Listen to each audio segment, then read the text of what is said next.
you can go buy you a car. You can buy you a Honda. You can buy you something. Take about $1,000. What you need right now is a car that takes you from point A to point B. Good car. Will serve you. That time car was affordable. I was willing to help him find a car. He said, no, a Mercedes or nothing. And that's how church membership here ended. He left. When I made one big of a mess. Later on, I said, first, when you buy it now, how will you pay for it? Because on the other hand, you don't have a job. You don't have a stable job. That's stupidity of a very high level. Why? He said, no, he cannot enter a car that is 1,000. I said, okay. I said, but when you're coming to church here, you call students for rides. And they come to you, they carry you in the $1,000 car. I said, after you say this, I said, don't call any person here for ride. Because if you cannot drive one, you shouldn't enter one for a ride. He said, I was being mean. I was being this. I said, no, don't worry.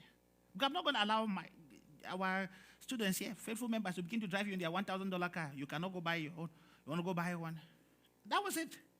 As we're talking, yes, after blowing all those things, the student loans are there. He's graduated. He's running head tasket because why? He's avoiding paying. He's avoiding paying. Are you hearing me, somebody? Some people relocate out of the countries. You don't know why they're relocating. It's avoiding student loans. A lot of things. Some avoiding child support. Anyway, let's leave that for another day. Thou shalt know the difference between wants and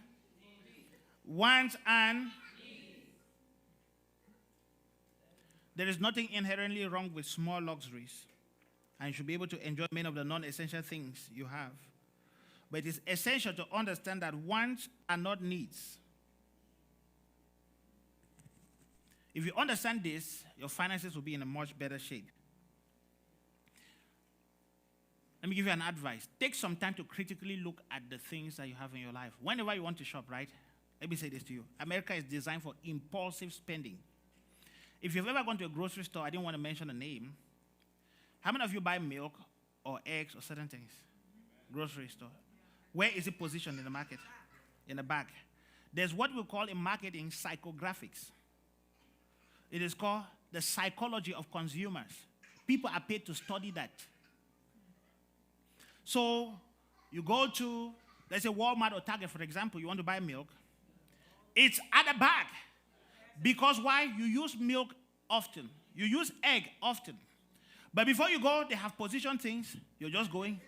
You say, oh, I need this. You carry and put. Oh, I need this. You did not need it.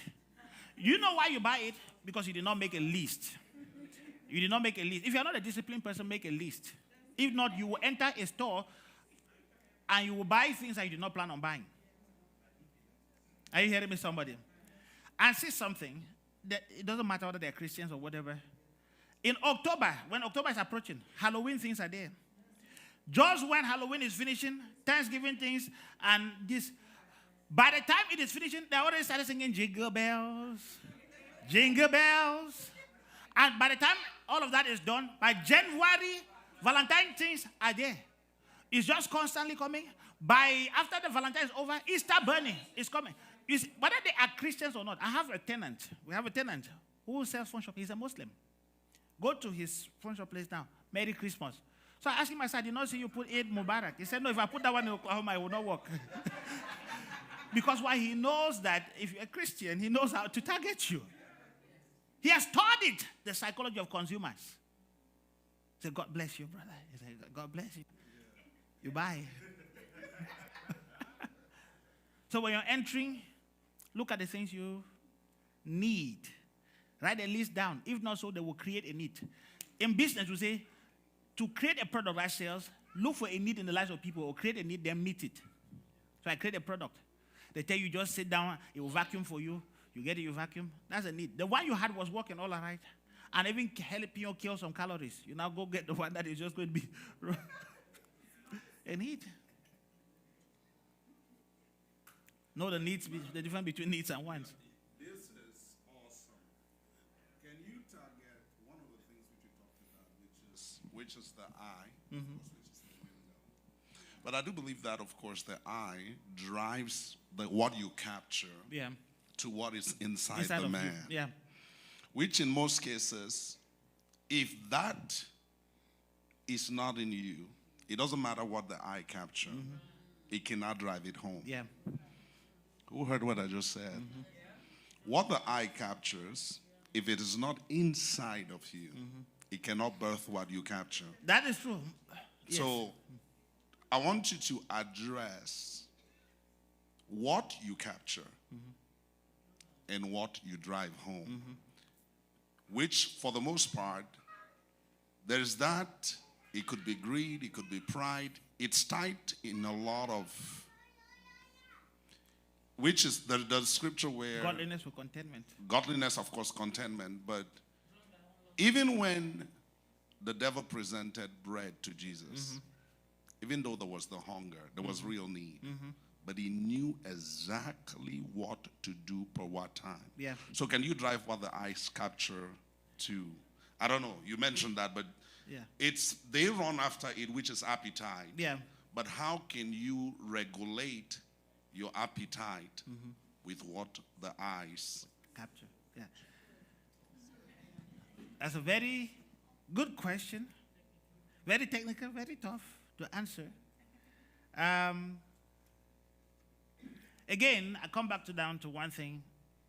Godliness with contentment is great gain, right? You've got to, if you don't condition yourself on the inside, nothing will shape you on the outside. Like I've said again, in business, there's what called psychographics. You go to Walmart. If you go to let me just give you some different examples, not just Walmart. I don't know why Walmart come by default. Who are the people who buy cereal? Actually, it is children. The parents pay for it, the children buy it. The children pick it. So at what level do they put cereal? Put it down. Because who buy it? Children.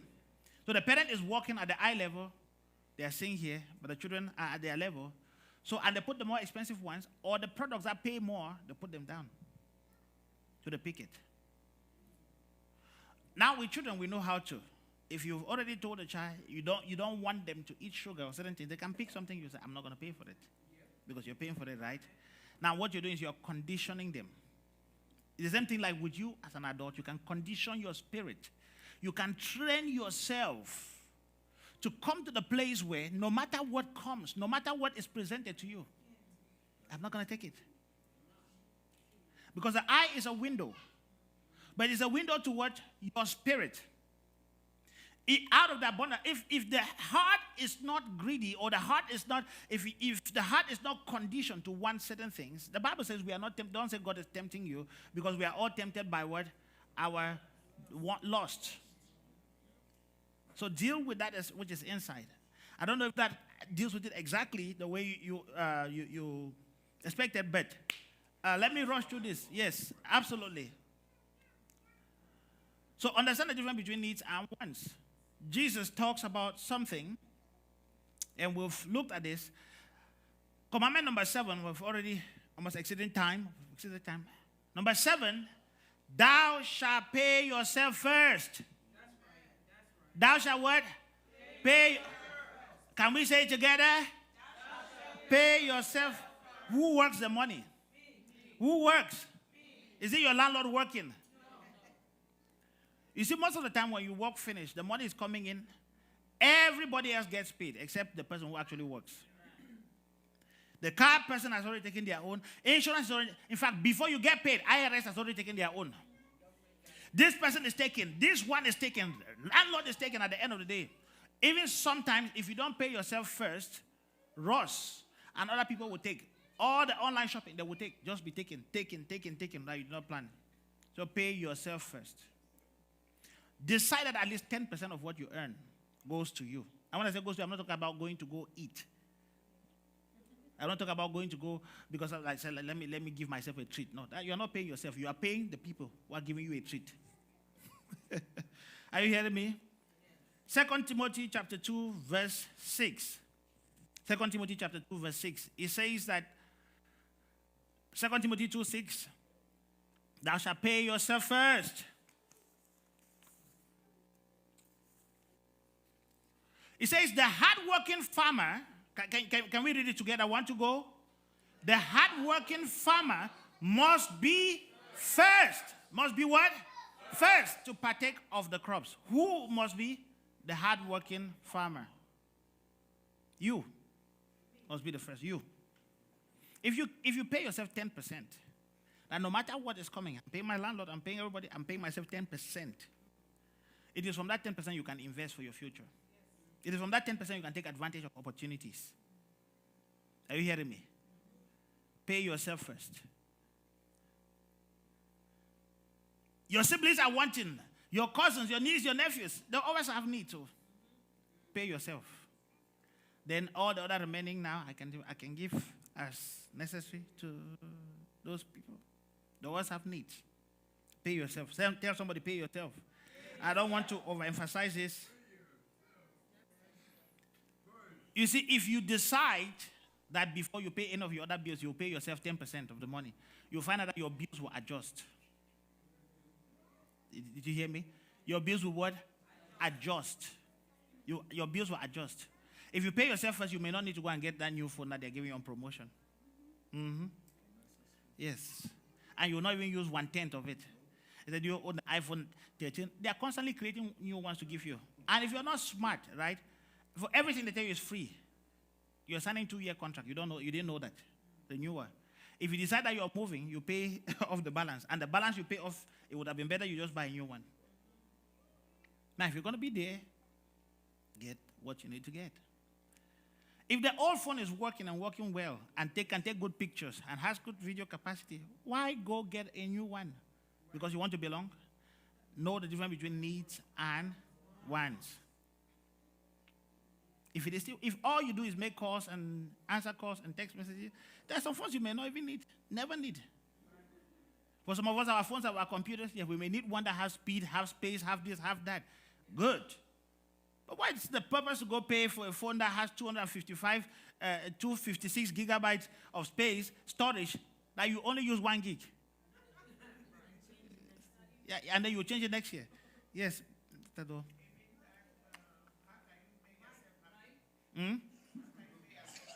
Well, you can make yourself happy first by being free. You can give her the mic because of people who are watching online. Okay. Mm-hmm. I just want to ask a question like, how can you make yourself happy? Like, yeah. Because if everything that you are doing, like example for the phone, like people will be still using Motorola for 19. Like, yeah. That is why I say, how can you make yourself happy? Because it depends how people look, how you make yourself happy. Definitely. Sometimes you do something, people think that you want to show. No, that is what you want to make. Yeah, I don't. No, absolutely. And we're not saying again the issue of show or not show or anything. Remember, we started with the premise of this wealth creation, right?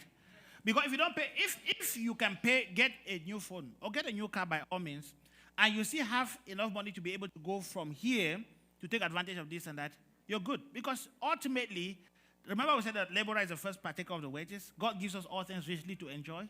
There is no need to begin to go ahead and begin to, some of those Motorola's we talk about, you punch until the buds are under. There's no need to begin to suffer if you could do well. Let me give you one of this mentality.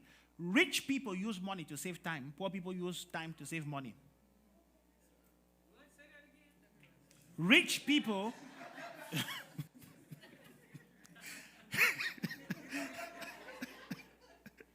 So I said that to say back to your point about,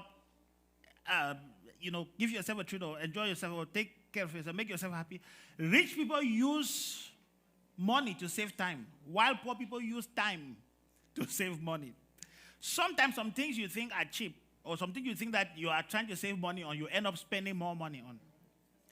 One thing I've come to realize is that cheap things are not always cheap. So, yes, by all means, if something is pleasurable, will give you pleasure, and will also serve you well, by all means, get it. But what I'm just simply addressing is the trend of whatever phone that was made in 20, this is already obsolete because new phones are being made. Snapdragon 790, Snapdragon 90, that's the running processor inside. Right now, like this, they're already releasing 2023 cars. So if you have a 2022, it's old. They're releasing 2022 cars. If you have a 2021, then there is a newer one that is just coming out.